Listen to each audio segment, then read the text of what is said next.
Sadio Mané a inscrit le pénalty gagnant qui a permis au Sénégal de battre l'Égypte 4-2 au tir au but et de remporter la première Coupe d'Afrique des Nations de son histoire après un match nul 0-0. Dans un match présenté comme un duel entre les attaquants de Liverpool, le Sénégalais Mané et le capitaine égyptien Mohamed Salah, c'est le premier qui a eu le mot décisif. La ville de Dakar a explosé de joie. Les klaxons retentissent et les gens courent dans les rues en s'acclamant, en pleurant et en s'embrassant.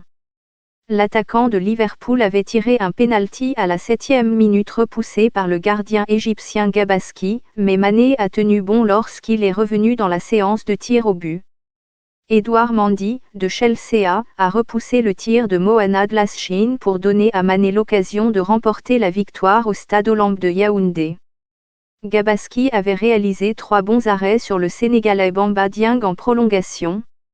Les 4 matchs à élimination directe de l'Égypte se sont déroulés de bout en bout, et les Nord-Africains ont battu la Côte d'Ivoire et le Cameroun au tir au but en route vers la finale. Gabaski avait déjà arrêté 4 pénaltys dans le tournoi au moment de la séance de tir au but, mais cette fois-ci, l'homme de 33 ans n'a pas pu sortir vainqueur.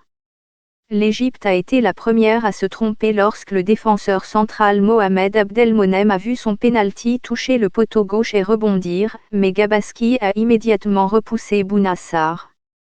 Le capitaine des Pharaons, Mohamed Salah, n'a même pas eu l'occasion de tirer un pénalty, ce qui lui aurait permis d'inscrire le 5e but de son équipe. Le Sénégal avait déjà perdu 2 finales de la Coupe des Nations, terminant vice-champion en 2002 et 2019. Les 2 équipes se retrouveront en mars dans un barrage en 2 manches pour une place à la Coupe du Monde 2022 au Qatar.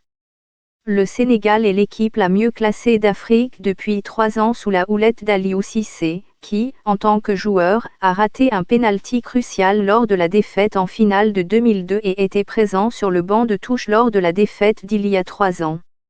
Mané a joué un rôle déterminant dans le succès historique de l'équipe au Cameroun, avec 3 buts et 2 passes décisives.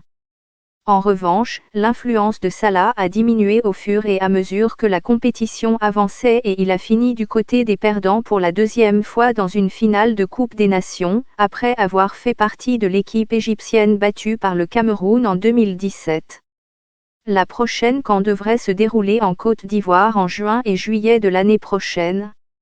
Les Lions de la Teranga ont finalement mis fin à leur attente pour soulever le trophée après une présentation prolongée qui a vu le capitaine Kalidou Koulibaly monter dans la loge VIP des tribunes aux côtés du président de la Confédération africaine de football Patrice Motsepe et du président de la Fédération internationale du football Association Gianni Infantino pour saluer le président camerounais Paul Biya.